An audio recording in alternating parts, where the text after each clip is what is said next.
नमस्ते बच्चों, आपको बोर्ड नियमानुसार आपको प्रोजेक्ट फाइल तैयार करनी है, जिसमें कि आपको सबसे पहले अपने विद्यालय का नाम, आपका नाम, क्लास, सब्जेक्ट लिखना है, रोल नंबर लिखना है और सबमिट जिसको आप कर रहे हो उनका नेम लिखना है। ठीक है। सबसे पहला टॉपिक है अपना किशोरावस्था की विशेषताएं।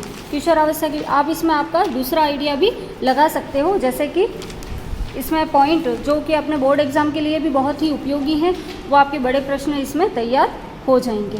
जैसे ये सारे पॉइंट है, किशोरावस्था शैशवावस्था के लक्षणों की पुनरावृत्ति है, किशोरावस्था सांवेगिक अस्थिरता की अवस्था है। इस तरह से ये सारे पॉइंट आपके तैयार हो जाएंगे, 10 पॉइंट जो हैं आपके। दूसरा आता है किशोरों में सांवेगिक विकास, क्रोध, भय, आकुलता, ईर्ष्या, स्पर्धा और जिज्ञासा, इस तरह से। और जब आप पॉइंट ये लिख रहे हो तब आपको आपके डिटेल में भी तैयारी करनी है, जिससे कि आपके बड़े प्रश्न तैयार हो जाएं। उसके बाद है डिटर्जेंट और अब साबुन में अंतर, ये भी आपको इस तरह से लिखना है। फिर है प्रजनन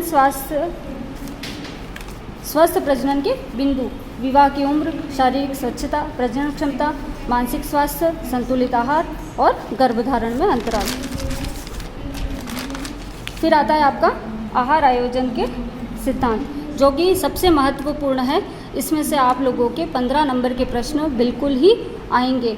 जैसे कि आहार आयोजन के किन्हीं 4 सिद्धांतों का वर्णन कीजिए, तो ये सारे आपके आहार आयोजन की, जैसे विविधता, क्षुधा संतुष्टि, आहार समय, भोजन की स्वीकार्यता, समय, पकाने की विधि, पूरे दिन को एक इकाई माना जाए, पौष्टिक आवश्यकताएं। इस तरह से आपके 8 सिद्धांत हैं आहार आयोजन के, जिसको कि आपको तैयार करना है।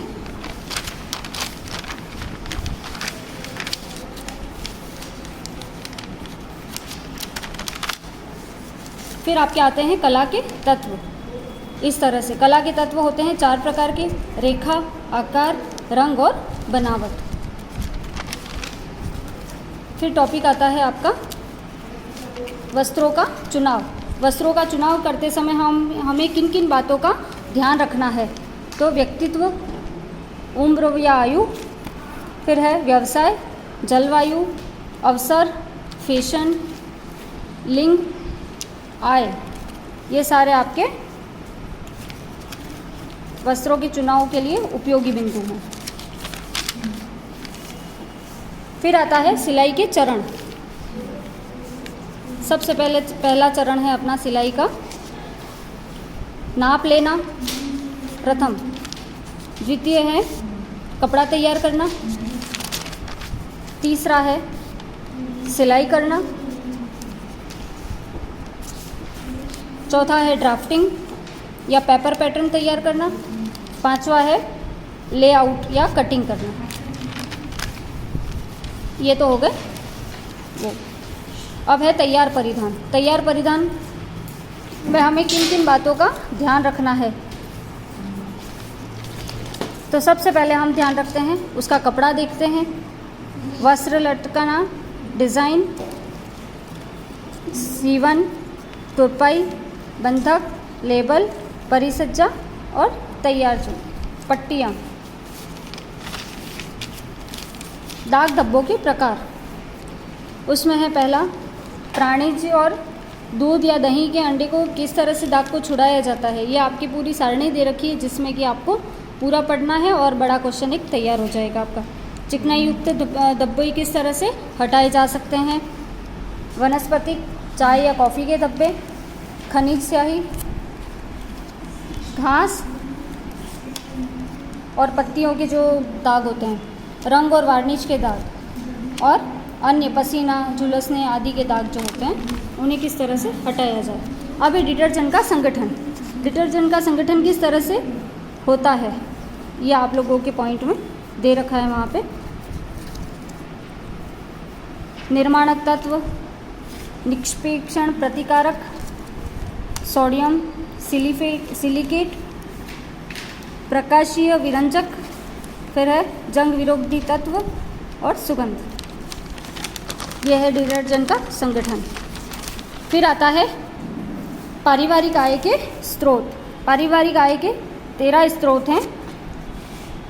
पैतृक संपत्ति, लगान या किराया, ब्याज, वेतन, मजदूरी, पेंशन या ग्रेजुइटी, लाभ, बोनस, भत्ता, दुर्घटना से प्राप्त राशि, उपहार और लॉटरी और रॉयल्टी। ये सारे आप लोगों को किस तरह से हम आय में वृद्धि कर सकते हैं, ये भी आप लोगों को इसी टॉपिक में मिलेगा, जिससे कि आपका एक बड़ा क्वेश्चन और तैयार हो सकता है। अब है आय में वृद्धि के साधन। आय में वृद्धि के साधन, उसके भी पॉइंट आपके दे रखे हैं बुक में।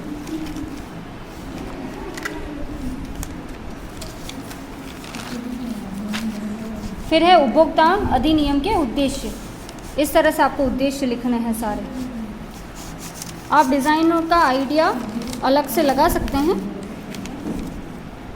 अधिनियम के क्षेत्र, अधिनियम के क्षेत्र में सुरक्षा का अधिकार, बुनियादी आवश्यकताओं की पूर्ति का अधिकार, उपभोक्ता शिक्षा का अधिकार, स्वास्थ्य एवं सुरक्षित वातावरण का अधिकार, क्षतिपूर्ति का अधिकार, सुनवाई का अधिकार, चयन का अधिकार, सूचित किए जाने का अधिकार और सुरक्षा का अधिकार। ये सारे अधिनियम के क्षेत्र हैं।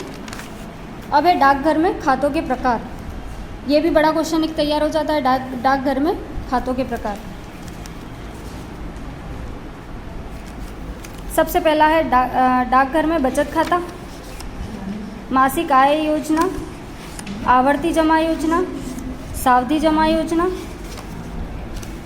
राष्ट्रीय बचत पत्र, किसान विकास पत्र। 6 तरह के खातों के प्रकार होते हैं।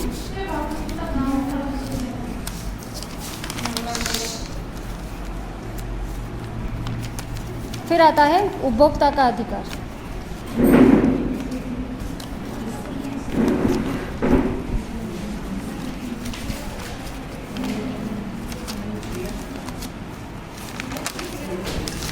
वो तो हो गए थे डाकघर में खातों के प्रकार। अब आते हैं बैंक में खातों के प्रकार। बचत खाता, चालू खाता, निश्चित अवधि खाता, आवर्ती जमा खाता, गृह बचत खाता।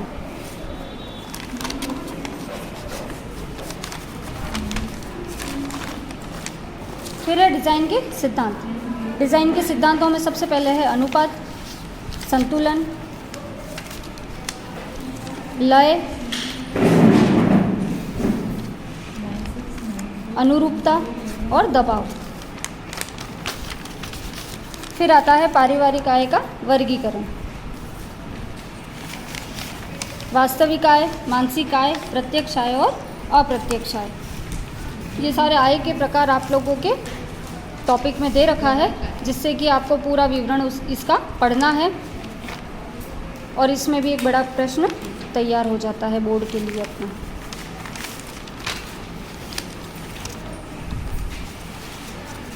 व्यवसाय चयन को प्रभावित करने वाले कारक।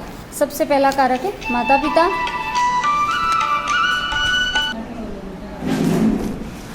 व्यवसाय चयन को प्रभावित करने वाले कारकों में सबसे पहले आता है माता पिता, मीडिया एवं अंतर्राष्ट्रीय वृत्ति, व्यक्तिगत विशेषताएं, विद्यालय, सामाजिक अपेक्षाएं, रोजगार के अवसर, प्रतिष्ठा, सामाजिक व आर्थिक स्तर। इसमें आपका एक बड़ा क्वेश्चन ये भी है कि व्यवसाय चयन को माता पिता प्रभावित करने में माता पिता व शिक्षकों की भूमिका।